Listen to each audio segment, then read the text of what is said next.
Okay, YouTube, this is the Lost Element here. I'm going to give you a very brief overview of the iOS 5 Beta 5 working on the Verizon iPhone 4. Here I'm just going to show you some of the things that people are really looking forward to on iOS 5. I'm only going to mention the big changes, definitely not going to get involved with mentioning every little new change coming with iOS 5. Now my UDID is registered with a developer's account and my iPhone is not jailbroken. However, if you want to try the beta and play around with iOS 5, there are jailbreaks available you can try and let you get access to the beta. Now, first things first, let's unlock the iPhone and take a look at the notifications bar. Now, it's as easy as putting your hand on the finger on the status bar and just dragging down. Very reminiscent to Android's notifications drop-down bar. Now, first thing you'll see here is the weather widget. Up top shows you the current weather from where your location is. Usually you have your locations on or just wherever your weather, the application's default weather is. On the bottom, you'll find the status bar widget. The stocks widget. I'm not sure if they're gonna add other widgets on for the notifications bar, but I do know that on jailbroken iPhones, in the City application, there are other widgets you can actually add to the notifications bar for Facebook, Twitter, or general widgets, just like you can on Android. Now, in the middle between those two, you're going to find your general notifications. Here I have a notification from Facebook. Now, you can choose to either press the little X over here and, oh, my bad. You can press the X and you can choose to clear the notification, or you can actually press on the notification itself and it will take you into the application. Now, I'm going to show you what notifications look like when you receive them on your actual device. I'm going to send a test text message from my Google Voice account. Okay, message was just sent. Should take a few seconds. And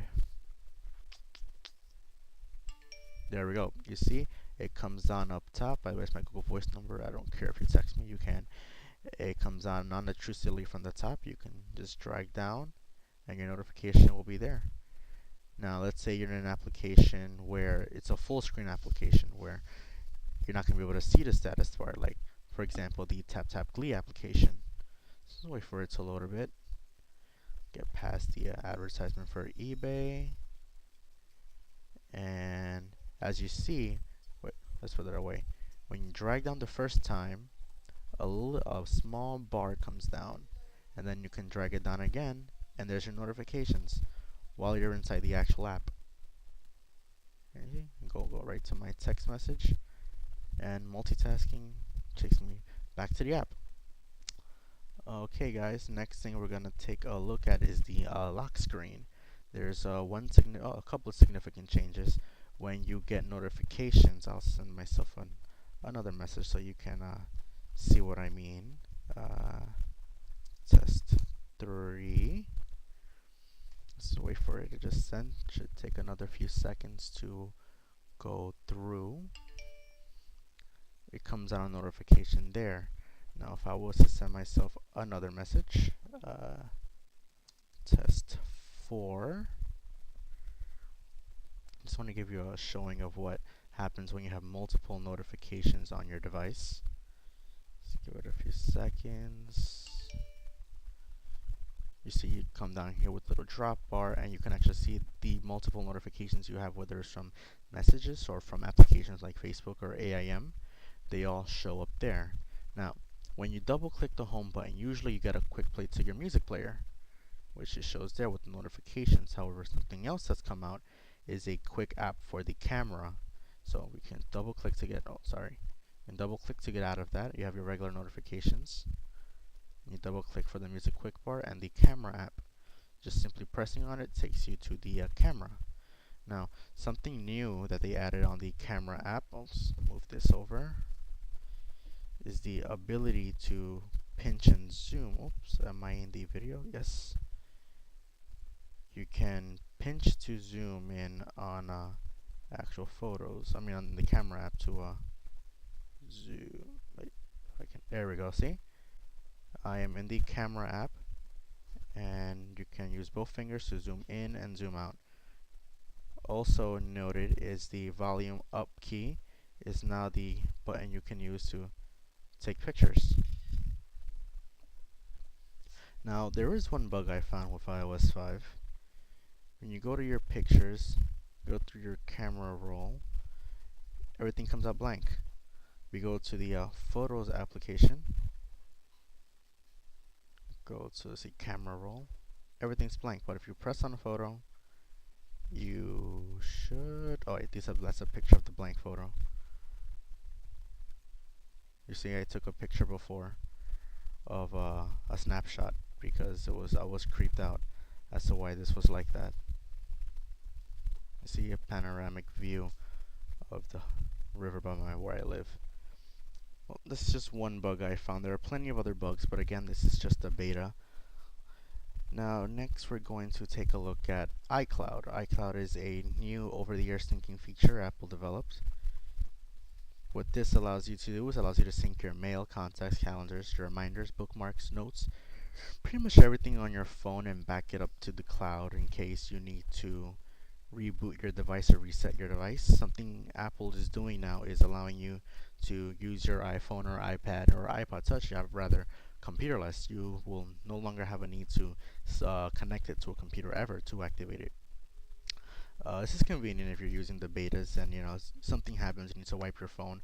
You have no fear of losing your contacts, using your mail, your pictures. Everything gets backed up. Now, when you start off, you get 5 gigabytes of storage, which isn't that much. If you're a MobileMe user or a previous MobileMe user, your account is transferred over to iCloud and you get 20 gigabytes of free storage, or you can just purchase more storage. You can back up or manage your storage so you can actually see what gets backed up when you use iCloud. Now, what I have on my phone, I have the app saves from all of my games or applications. So my Documents to Go app, my Army of Darkness game app, even Angry Birds, Fruit Ninja, your saves get backed up to the cloud. So even if you reboot your phone, you restart your phone, and you don't use the iTunes to sync, everything gets backed up. Just a few of the apps here that I have backed up. I've only used 263.4 megabytes. Back when I had my photos backed up, it was in the gigabytes.